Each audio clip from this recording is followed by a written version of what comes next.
ශ්‍රේයාකයා අපි හැමදාම වගේ අදත් අරන් ආවේ ඔයාගේ හෙල්දි ලයිෆ් ස්ටයිල් එකට ඔයා අනිවාර්යෙන්ම ඇඩ් කරගන්න ඕන තවත් හෙල්දි ටිප් එකක් ගැන. ඒ තමයි උදේට ඇවිදින එක. අපි හැමෝම ආසයි උදේට ටිකක් වැඩිපුර නිදා ගන්න. හැබැයි අපි ඊටත් වඩා ආසයි නිරෝගී විදිහට ටිකක් කල් වැඩිපුර ජීවත් වෙන්න. ඉතින් එහෙම ආස ඔයාට පුළුවන් හැමදාම උදේට ටිකක් ඇවිදින්න. මේක ඔයාගේ ලයිෆ් එකට ඔයාම කරගන්න ආයෝජනයක් කියලා හිතාගෙන ඔයාට මේ වැඩේ පටන් ගන්න පුළුවන්. උදේට ඔයා පැයක් වගේ කාලයක් කම්මැලිකමයි මහන්සියයි බලන්නේ නැතුව ටිකක් ඇවිද්දොත් ඔයාට හිතා ගන්න බැරි විදිහට හෙල්දි බෙනිෆිට්ස් ගොඩක් ලැබෙනවා. ඉතින් අපි දැන් බලමු මොනවද ඔයාට මේ ලැබෙන බෙනිෆිට්ස් කියලා.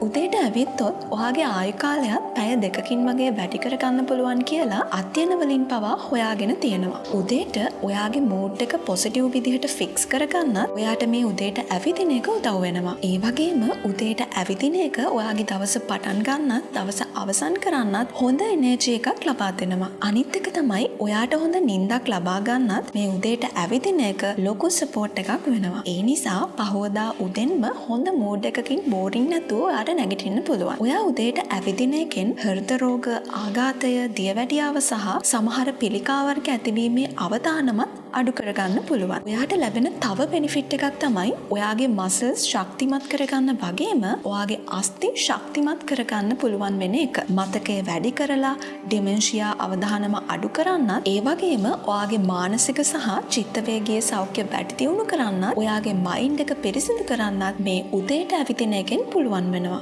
ඊළඟ දේ තමයි බර වැඩි වෙන එක ගැන. ඔයත් දුකින් හිටියනම් බර අඩු කරගන්න ඔයාට තියෙන ලේසිම සොලියුෂන් එකක් තමයි මේ උදේට ඇවිදින එක. ඉතින් ඔයාට හොඳම රිසල්ට්ස් ගන්න නම් අවම වශයෙන් සතියකට විනාඩි 150ක්වත් ඔයා උදේට ඇවිදින්න ඕනේ. ඒ වගේම මේ උදේට ඇවිදින එකෙන් ඔයාගේ ප්‍රතිශක්තිකරණ ක්‍රියාකාරීත්වය වැඩි කරගන්නත් පුළුවන්. දිනපතා ඇවිදීමෙන් ඔයාට සෙම් ප්‍රතිශාව හෝ උණ වැළඳීමේ අවදානමත් ඔන්න අඩු කරගන්න පුළුවන්. ඔයා දිනකට අවම වශයෙන් මිනිත්තු 20ක් සතියකට දින 5ක්වත් මේ වැඩේ කරන්න ඕනේ. එහෙම ඇවිදින අයට අසනීප දින 143කින් අඩු වෙනවා කියලා අධ්‍යයන වලින් පවා පෙන්නලා දීලා තියෙනවා. ඔයා ඇවිදිනකොට වගේම වෙන මොනවා හරි එක්සර්සයිස් කරනවා නම් ඒකෙන් ඔයාට ෆිසිකලි වගේම මයින්ඩ් එකටත් හොඳ ෆීලිං එකක් ලැබෙනවා. ඒ නිසා මෙන්න මේ හෝමෝනත් නිකුත් වෙනවා.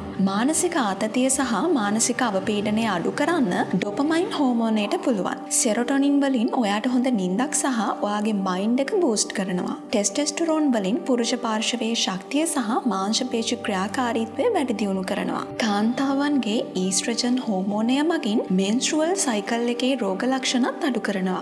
අද ශ්‍රේයාකයා අපි ඔයාට කියලා දුන්නේ ඔයාගේ නිරෝගී බවට වගේම ඔයාගේ ලයිෆ් ටයිම් එකත් හොඳ විදිහට වැඩි කරගන්න පුළුවන් හෙල්දි ටිප් එකක් ගැන. ඉතින් මේ වගේ වටින වීඩියෝස් ටිකටම බලන්න ඕනේ නම් ශ්‍රේයාකයා අපේ YouTube channel එක subscribe කරලා පහළ තියෙන bell icon එකත් click කරලා තියාගන්න. එතකොට අපි අලුතෙන් වීඩියෝ එකක් දාපු ගමන්ම ඔයාට notification එකක් ගෙන්න ගන්න පුළුවන්.